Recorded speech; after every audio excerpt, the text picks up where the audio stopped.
Olá, seja bem-vindo ao EstudoBíblico.net, um canal de conteúdos bíblicos e teológicos que tem como objetivo contribuir para a sua compreensão da Palavra de Deus e também a sua melhor compreensão da fé cristã ou a fé judaico-cristã.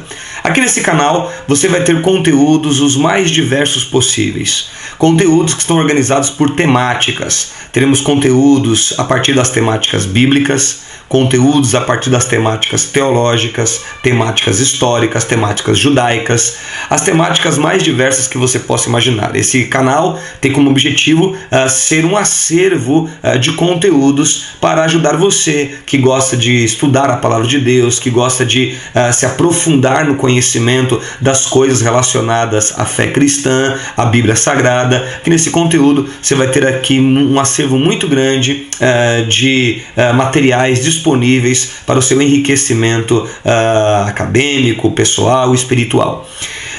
No dia de hoje eu quero pensar com você sobre um tema judaico, né? Então esse estudo de hoje está dentro da categoria da temática judaica e eu quero falar com você hoje sobre a Cabala. Vamos entender o que é a Cabala. Você está vendo aí um dos símbolos da Cabala que eu coloquei aqui para tentar ilustrar, né? Vamos tentar compreender o que é a Cabala dentro da perspectiva religiosa judaica. Vamos entender, portanto, isso. Para começarmos a entender sobre a Cabala, temos que primeiro entender a sua origem. Bem, no hebraico a palavra Cabala é conhecida como Kabel, que significa receber.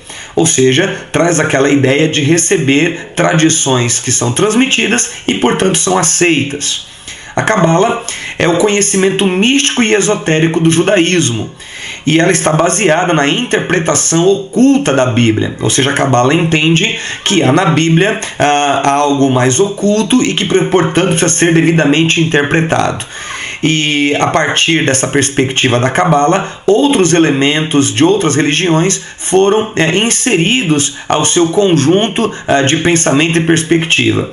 Esses materiais eles eram entregues aos iniciados, ou são entregues aos iniciados em sua maior parte, e não são ensinados publicamente, porque trata de questões, portanto, mais místicas, aquele conhecimento mais oculto, que é, portanto, restrito ou destinado àqueles que se iniciam no processo da Cabala. Ela é, portanto, a erudição mística e esotérica do judaísmo, transmitida como doutrina secreta somente aos poucos escolhidos. A origem da Cabala se perde na antiguidade, mas se percebe nela sinais da literatura apocalíptica judaica, aquele tipo de literatura por volta do ano do século II a.C. até o primeiro século depois de Cristo.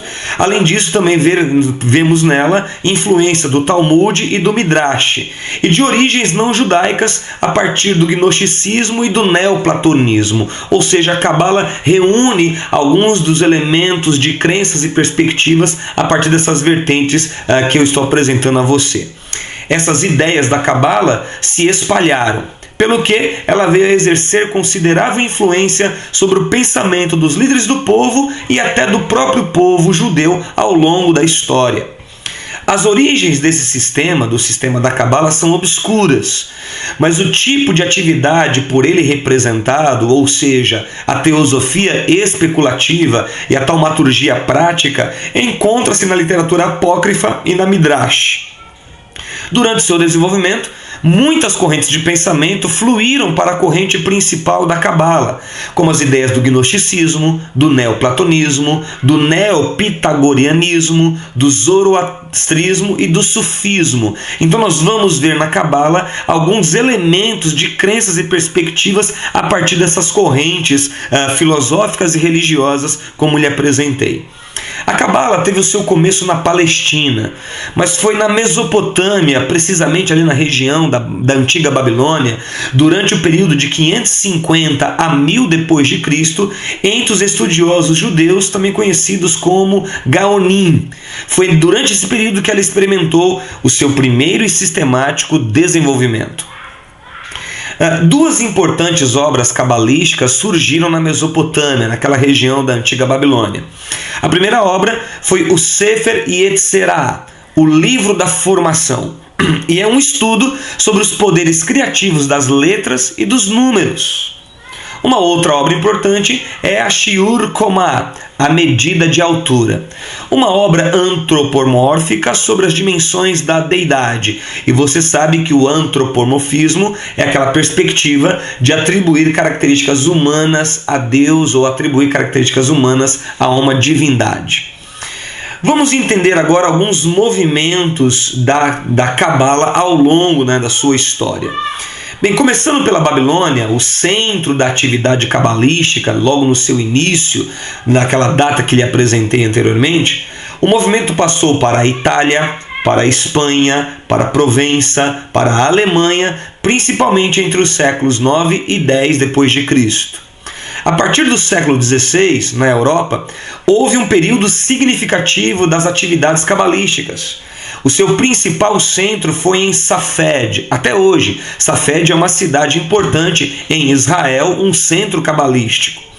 E também teve, na época do século XVI, a Polônia como um importante centro cabalístico da Europa. Ou seja, por volta do século XVI, quando a influência da Cabala se amplia mais ainda no mundo ocidental, nós vamos ter dois grandes centros importantes cabalísticos, que é a região da Polônia e também a cidade de Safed, na terra de Israel.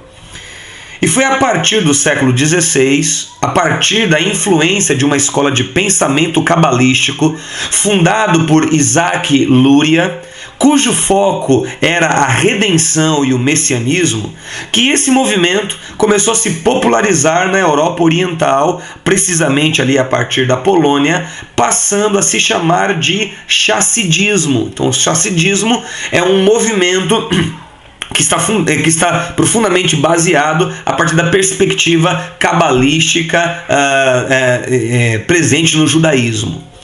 O Zohar foi uma literatura cabalística produzida por Moisés de Leon por volta do ano 1300 depois de Cristo. E esta literatura, chamada Zohar, influenciou as massas populares por meio dos seus ensinos, deixando de ser apenas as doutrinas secretas dos iniciados. Começou a ser popularizado as ideias da Cabala. Os rabinos judeus às vezes denunciavam esta forma de estudo como simples especulação que somente desviaria o povo judeu das três grandes ênfases do judaísmo tradicional.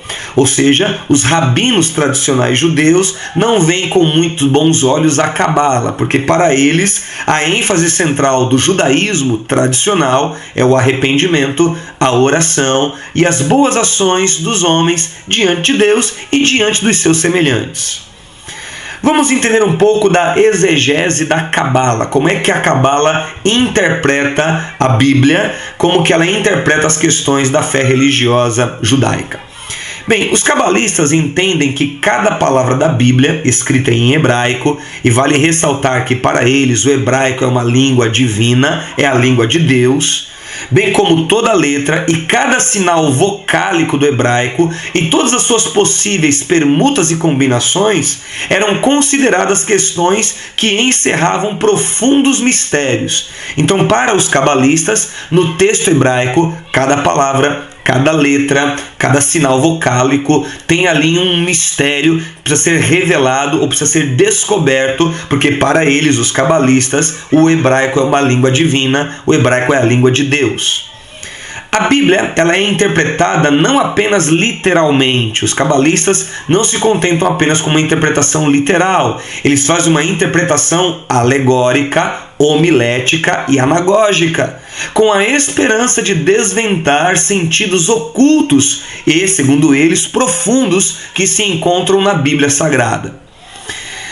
Para eles, as palavras da Bíblia são interpretadas de acordo com seus valores numéricos, numa pseudociência chamada gematria. Então, gematria é uma perspectiva interpretativa da Cabala que entende que há uma simbologia nas letras do hebraico, porque também essa simbologia está atrelada à questão numérica. Além disso, cada letra de uma palavra sugere outras palavras que também podem ser iniciadas pela mesma letra. E disso os cabalistas extraem certos sentidos. E esses sentidos eles chamam de notaricon. Há também também a substituição de algumas letras por outras, e disso emergem supostos significados que os cabalistas chamam de temurá. Bem, esse sistema fez contribuições significativas para que o misticismo judaico se consolidasse entre o povo judeu desde o início do movimento cabalístico, lá por volta do ano 550 depois de Cristo, na região da Mesopotâmia. Quais são algumas ideias da Cabala, dessa vertente mística e esotérica do judaísmo? Vamos ver aqui algumas das suas principais ideias. Bem, a Cabala, ela coloca Deus totalmente acima de toda a existência. Segundo a Cabala, o mundo foi criado por Deus através de uma série de 10 emanações, ou seja, os cabalistas entendem que de Deus emanam poderes ou emanam realidades.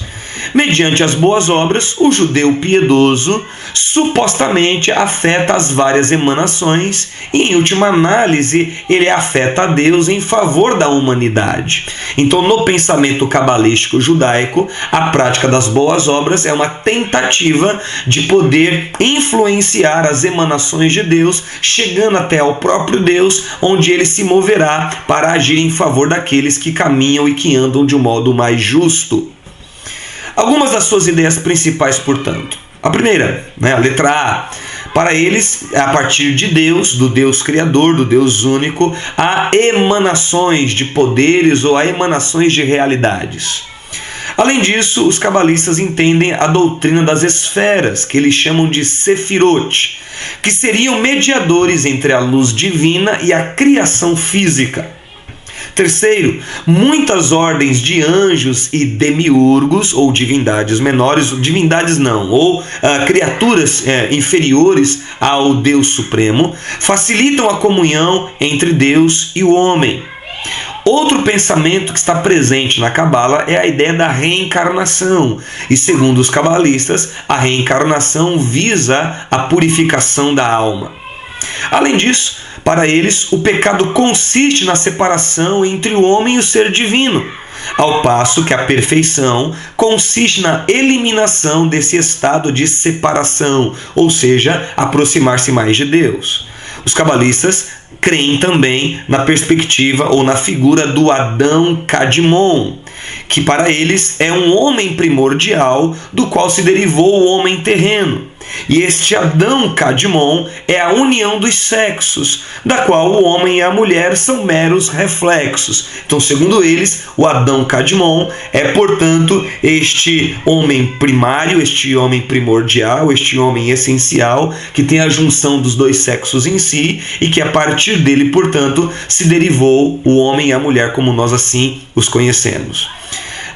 Para eles, o ser humano é um microcosmos no universo. Além disso, no pensamento cabalístico, há um assinalado dualismo que é expresso em termos de luz e trevas, esquerda e direita, pureza e impureza, macho e fêmea, etc., etc. Os cabalistas usam também, na sua expressão de fé religiosa, a partir das suas crenças, amuletos, números e letras, que para eles têm um significado próprio. E o lançamento de sortes e outras formas de adivinhação também são empregados a partir desta mentalidade mística e esotérica do cabalismo ou da cabala dentro do judaísmo. Bem, você está vendo aqui alguns símbolos da Cabala, são vários, Esse à esquerda seriam as Sefirot, como eu disse, anteriormente. Você tem outros símbolos que são apresentados sobre a Cabala. Então, este é o estudo de hoje que nós fizemos aqui no nosso canal estudobiblico.net sobre o tema da Cabala. É, portanto, um assunto a partir da temática judaica. Obrigado por ter acompanhado esse nosso estudo. Continue ligado no nosso canal, compartilhe com seus amigos, compartilhe com seus contatos esses estudos que estamos disponibilizando e se inscreva gratuitamente para poder ter acesso aos conteúdos que semana após semana estarei aqui disponibilizando neste canal estudobiblico.net. Obrigado por ficar até aqui, aguarde o próximo estudo, até uma próxima. Tchau, tchau.